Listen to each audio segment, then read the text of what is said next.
in this video, we are going to study our next chapter of economics, that is money and credit. Money, you all know, we earn money to fulfill our basic needs,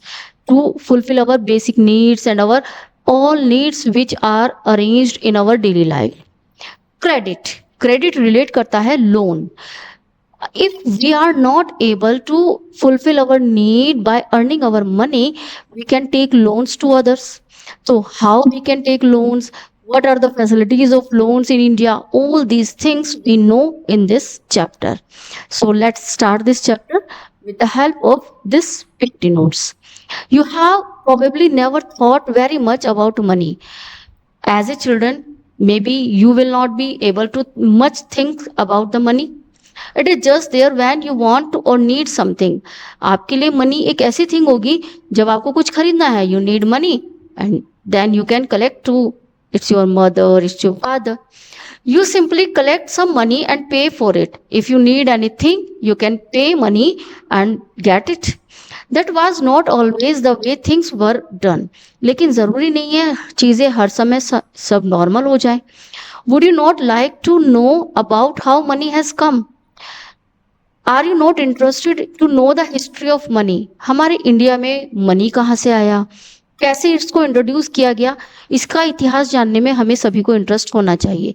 सो आज उसी interest को हम देखेंगे, किस में कितना interest है और कौन इसको जानने की कोशिश करता है.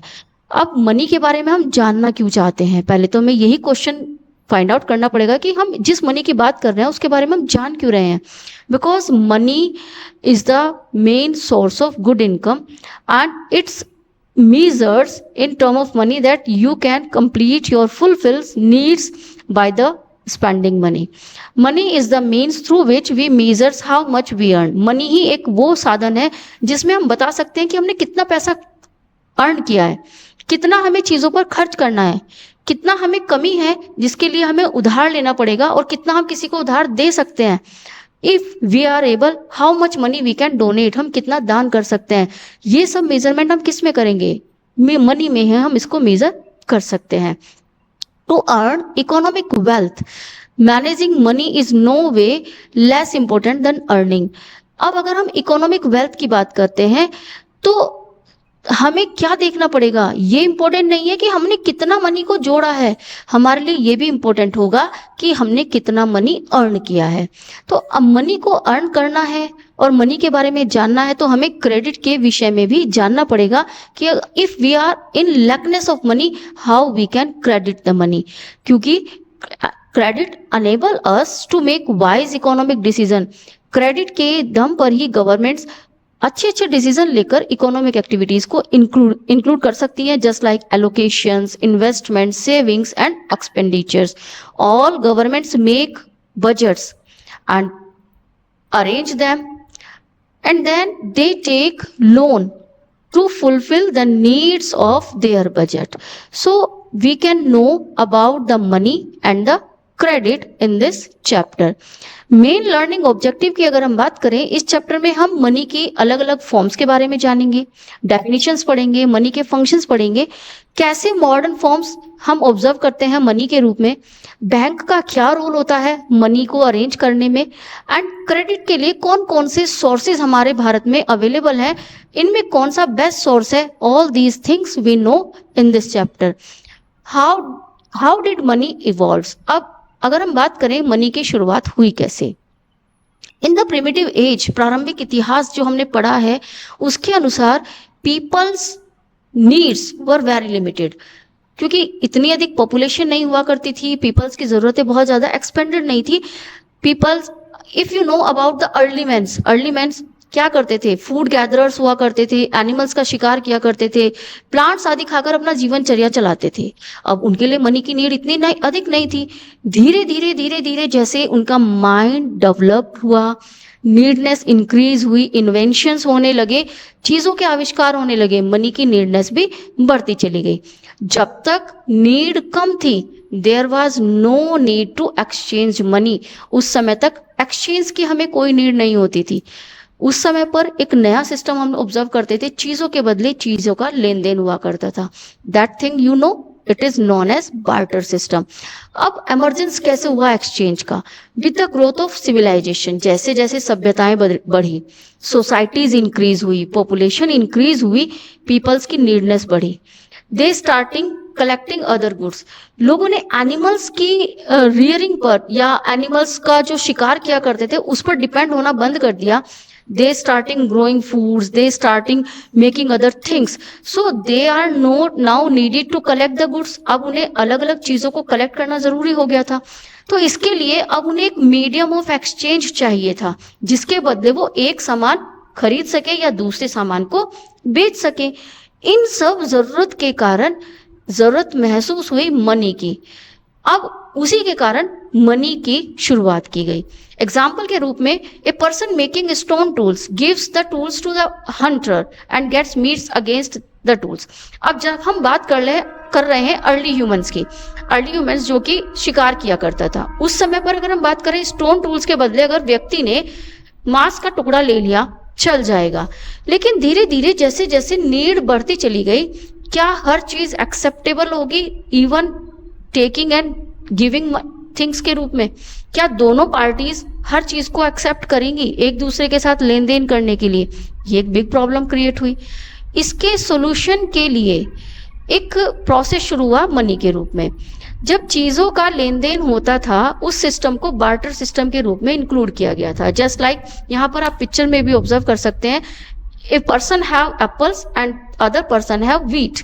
So a person who have apple, he will exchange it with wheat. When we exchange things to things with other person, it will be known as barter system. चीजों के बदले चीजों का लेन देन बार्टर सिस्टम में include किया जाता है। But इस सिस्टम की भी एक बिग प्रॉब्लम हुआ करती थी। इसके लिए हमें दोनों पार्टीज का एग्री होना जरूरी है कि दोनों पार्टीज उन चीजों को लेन देन करने के लिए एक्सेप्ट करें, तभी वो लेन देन पॉसिबल है। इफ डबल कॉन्सिडेंस नहीं है चीजों के लिए, तब क्या बार्टर सिस्टम पॉसिबल है? बार्टर सिस्टम की अगर हम फीचर्स की बात करें, it is the oldest exchange system. ये एक सबसे पुराना ओल्डेस्ट सिस्टम था जब तक कि मनी की शुरुआत देश में नहीं हुई थी। गुड्स एंड सर्विसेज, उस समय पर चीजों के बदले सेवा करना, कोई काम आपने कर दिया उसके बदले आपको खाना मिल गया। स्वैप फॉर अदर गुड्स, एक चीज के बदले दूसरी चीज डायरेक्टली बदल ली जाती थी। देयर नो कॉमन मेजर्स और वैल्यू, उस समय पर चीजों की कोई कॉमन वैल्यू नहीं हुआ करती थी, ना ही कोई मीडियम ऑफ एक्सचेंज मनी के रूप में ऑब्जर्व किया जाता था। डबल कोइंसिडेंस वांट्स मींस दोनों पार्टीज का उस चीज को लेने के लिए एग्री होना भी जरूरी फीचर मानी जाती है डबल कोइंसिडेंस के रूप में। लेकिन if any case double coincidence is not present in the exchanging of goods, how it will be possible to run barter system? तो barter system को run करना कैसे possible होगा? If we talk about the advantages of barter system, barter system के advantages की बात करें, इसमें हम डायरेक्ट एक्सचेंज कर सकते हैं इमीडिएटली चीजों का। आपको पैसे का अरेंज करने की जरूरत नहीं है, आपके पास जो चीज है आप दूसरे व्यक्ति के साथ उसको बदल सकते हैं। No medium of exchange is required, कोई मीडियम की जरूरत नहीं है आपको एक्सचेंज करने के लिए। लो ट्रांजेक्शन टाइम, चीजों के लेन देन में आपको समय भी कम लगेगा, इसलिए low transaction time will be required and help people to avoid and risk. Value अपने साथ लेकर चलना, मनी लेकर चलना एक रिस्की प्रोसेस होता है, उस रिस्क से भी आप बचे रह सकते हैं। बट अगर हम बात करें इसके बेनिफिट्स की, इसकी कुछ लिमिटेशंस भी ऑब्जर्व की जाती हैं। We can take these limitations as need of double coincidence, दोनों पार्टीज का चीजों को लेन देन के लिए एग्री होना जरूरी है, means we need double coincidence of wants. Lack of standard measures of value, lackness भी हमें देखने को मिलेगी स्टैंडर्ड मेजर्स की। मींस एग्जांपल के रूप में ऑब्जर्व करें, if a person wants to sell his shoes and other people wants to sell his wheat, how can you measure the exact value of these both things? Shoes and wheat will not be considered the same value. तो यहाँ पर lack of standard measurements की problem connect करेगी value के रूप में। Problem of divisibility, अब कैसे आप डिविजिबल करोगे थिंग्स को कि किस चीज की वैल्यू किसके बराबर हो चुकी है, मीन जो चीजें आप एक्सचेंज कर रहे हो क्या वो दोनों चीजें इक्वली डिविजिबल हैं। ये प्रॉब्लम भी क्रिएट होती है लिमिटेशन के रूप में जब हम बार्टर सिस्टम की लिमिटेशंस की बात करते हैं। Problem in storing values, money को स्टोर करना, it is very easy task to store any money, but to store any things is not a easy task. It will be spoil, long term में जाकर चीजें खराब हो जाएंगी, उसको आप स्टोर नहीं कर सकते। प्रॉब्लम ऑफ ट्रांसफरिंग वैल्यू, इनकी वैल्यू को ट्रांसफर करना भी इजी नहीं है। If you wants to transfer money you can transfer them by check, by Google Pay in modern time and by banking system, but if you wants to transfer things you have to take these things to that place, आपको उन चीजों को transfer करने के लिए वहां पर लेकर जाना पड़ेगा। It will be a very difficult task.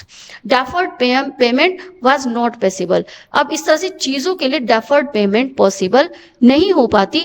All these are the limitations of barter system. Need of double coincidence, example के रूप में हमने सबसे बड़ी प्रॉब्लम देखी थी बार्टर सिस्टम की, डबल कॉन्सिडेंस ऑफ वॉन्ट्स। अब यहाँ पर एक एग्जाम्पल आपकी बुक में ऑब्जर्व किया गया है, प्रॉब्लम ऑफ रामविलास। रामविलास जो कि एक पॉटर्स है, पोर्ट्स बनाता है and wants to exchange his pots for some clothes. अब वो चाहता है कि वो अपने पोर्ट्स के बदले कुछ कपड़े खरीद ले। अब वो मार्केट में जाता है, नियर बाय क्लोथ्स मेकर्स के पास जाता है, but no one is ready to exchange his pots with their clothes, लेकिन कोई भी एग्री नहीं होता उसके पोर्ट्स के बदले कपड़ा देने के लिए। नाउ